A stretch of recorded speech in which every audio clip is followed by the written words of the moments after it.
हलचलपुर नाम के गांव में लोग रात के वक्त होने वाली चोरियों से परेशान थे। इसीलिए अपने कुत्ते बिल्लियों को शेर और भेड़िया का रंग लगाकर अपने घरों के सामने बांध देते हैं।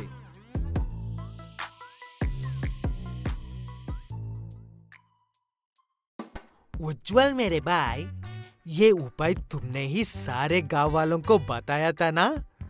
तुम्हारा बहुत शुक्रिया मेरे दोस्त। हाँ, लेकिन ये बात सिर्फ हम तक ही रहना चाहिए। हमारे गांव में पुलिस स्टेशन आने से पहले उन चोरों को ये बात पता चल गई तो चोरियां फिर से शुरू हो जाएंगे। उस गांव में पुलिस स्टेशन या पुलिस वाले ना होने की वजह से ही इतनी चोरियां हो रही थी। इसीलिए लोग जानवरों को रंग लगा रहे थे। लेकिन कुछ दिन बाद उस गांव में पुलिस स्टेशन आ जाता है। तब चोरों का ये हाल था। वीरू, ये क्या हो रहा है अपने साथ? पहले वो गांव वाले जंगली जानवर को पाल रहे थे और अचानक से गांव में पुलिस स्टेशन लग गया है। अब हम करें तो क्या करें? हमारे हाल सर्कस के बंदर जैसा हो गया है। ये हुई ना बात। जय, तो सच में होशियार हो मेरे भाई। अब चोरियां हुई दौलत से यही काम करेंगे। ऐसे वीरू बिना सर पैर वाली बातें करने पर जय को कुछ भी समझ में नहीं आता है। इसीलिए जय वीरू से दोबारा से अच्छे से समझने को कहता है। हम एक जू खोलेंगे। उसमें गांव के सभी पालतू शेर और भेड़िया डाल देंगे और बाहर से कुछ और जानवर भी खरीद कर लेकर आएंगे। ऐसे कहते हुए जय और वीरू मिलकर हलचलपुर में सच में एक जू खोल लेते हैं और 100 रुपए का टिकट लगाकर बैठ जाते हैं। वहां पर आए हुए लोग ये भौंकते हुए शेर को देखकर, ये शेर कुत्ते की तरह क्यों भौंक रही है जू वाले भाई? जय और वीरू को भी कुछ भी समझ में नहीं आ रहा था। इसीलिए वो इस तरह से जवाब देते हैं। शायद इस शेर को खांसी हो गई है। हम इसे अभी टॉनिक पिलाते हैं। ऐसे कहते हुए जय और वीरू टॉनिक लेकर असली वाली शेर को पिलाने के लिए जाते हैं। वो शेर उसके पिंजरे में जाते ही इतने शोर से दांत मारता है कि जय और वीरू डर कर रोते हुए एक तरफ से उस पिंजरे के ऊपर चढ़ने की कोशिश करते हैं। तब वहाँ पर एक छोटा बच्चा आता है। ये दोनों अंकल तो बुद्धू है। दरवाजा खुला होने के बाद भी ऊपर से चढ़ रहे हैं।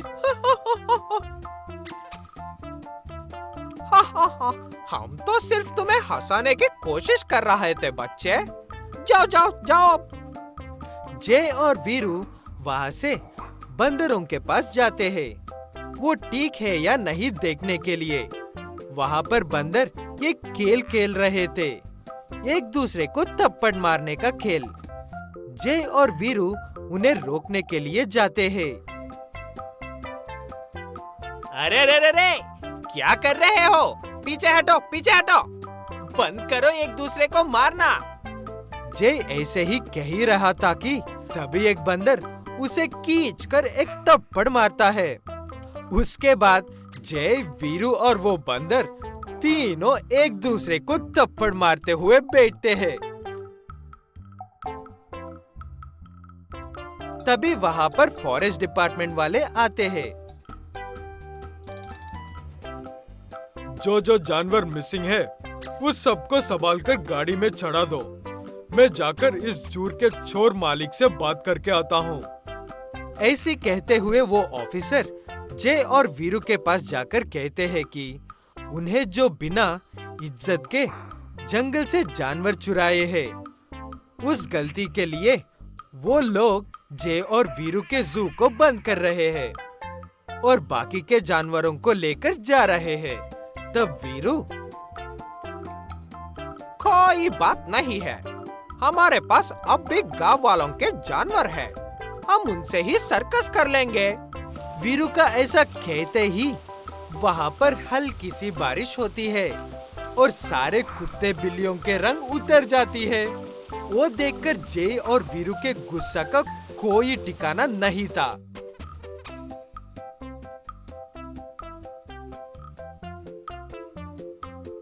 हलचलपुर वालों, तुमने हमें ही जू के बंदर बना दिया। अब ये जय और वीरू फिर से आएंगे वही चोर बनकर। मम्मी!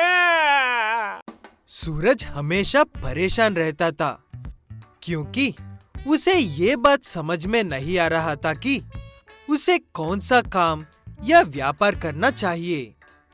सूरज को ऐसे उदास देखकर उसका पड़ोसी चंदू, जो खुद की कमाई नहीं करता है, वो सूरज को काम के बारे में सलाह देने के लिए आता है।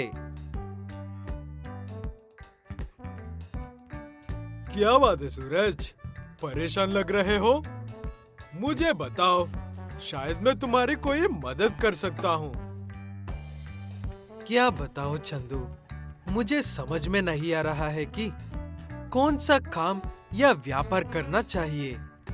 अगर तुम कोई अच्छी सलाह दे सकते तो बताओ मुझे। इसमें सोचने वाली क्या बात है? बाजार से 2 गायें खरीद कर लेकर आओ और दूध का व्यापार शुरू कर दो। सूरज को अपने पड़ोसी चंदू के ये बात अच्छी लगती है, इसीलिए वो उसी वक्त बाजार में जाकर एक व्यक्ति से 2 गायें खरीद कर लेकर आता है। गायें बेचने वाला व्यक्ति अपने गायें बेचते वक्त बहुत खुश था। उसे खुश देखकर सूरज उसे ऐसा कहता है। क्या बात है चाचा जी, आप इतने ज्यादा खुश क्यों हो रहे हो? आपको आपकी गायों के जाने की दुख नहीं है? दुख तो मुझे तुम्हारी बारे में सोचकर हो रहा है। हाँ, मेरा मतलब मैं खुश हूँ कि मेरी गाय अब तुम जैसे अच्छे इंसान के साथ रहेंगी। ऐसे कहते हुए वो व्यक्ति पैसे लेकर वहां से चला जाता है। उसके जाने के बाद सूरज भी उन गायों को लेकर खुशी खुशी घर पहुंचता है। घर पहुंचकर दोनों को एक ही जगह पर बंद कर रखता है। ऐसे करने पर दोनों एक दूसरे से झगड़ने लगते हैं।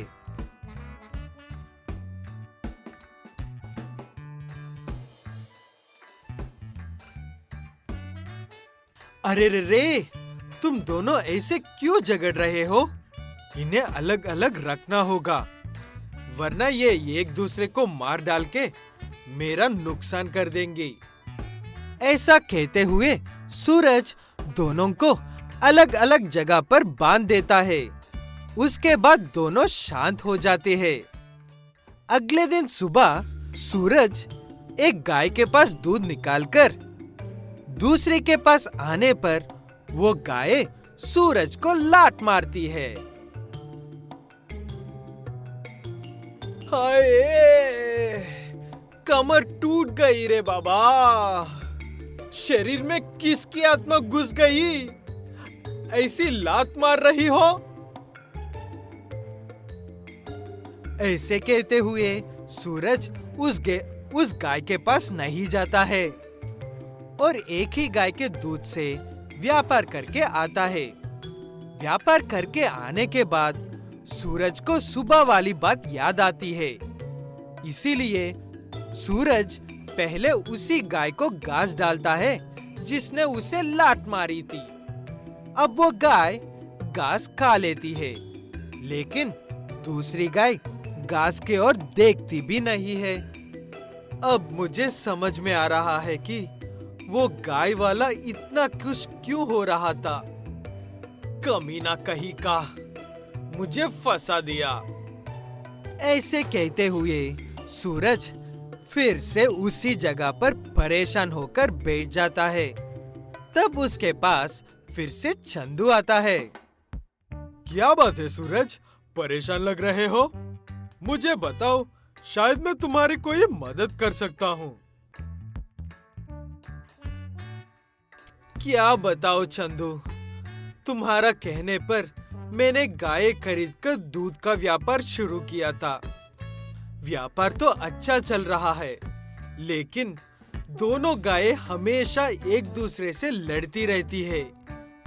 पहले इसे कुछ दूं तो वो नाराज होती है और उसे दूं तो ये नाराज होती है। बस इतनी सी बात। दोनों गाय को एक दिन अकेला छोड़कर उनके सामने एक कमरे में घास रखकर, तुम तब तक घर मत आना जब तक कि दोनों मिलकर भूख की वजह से एक साथ मिलकर काम ना करे। सूरज वो उपाय अच्छा लगता है और वो बिल्कुल वैसा ही करता है। दोनों अपने घर के कंपाउंड वॉल के अंदर खुला छोड़कर जाता है। कुछ देर दोनों एक दूसरे की शक्ल देखना भी पसंद नहीं करती है।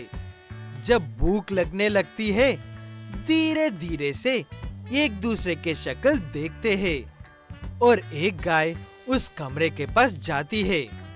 गाय अपने पूरे जोर लगाकर दरवाजे को खोलने की कोशिश करती है, लेकिन वो दरवाजा बिल्कुल भी नहीं खुलता है। उसके बाद दूसरे गाय आकर कोशिश करती है, उससे भी वो दरवाजा नहीं खुलता है।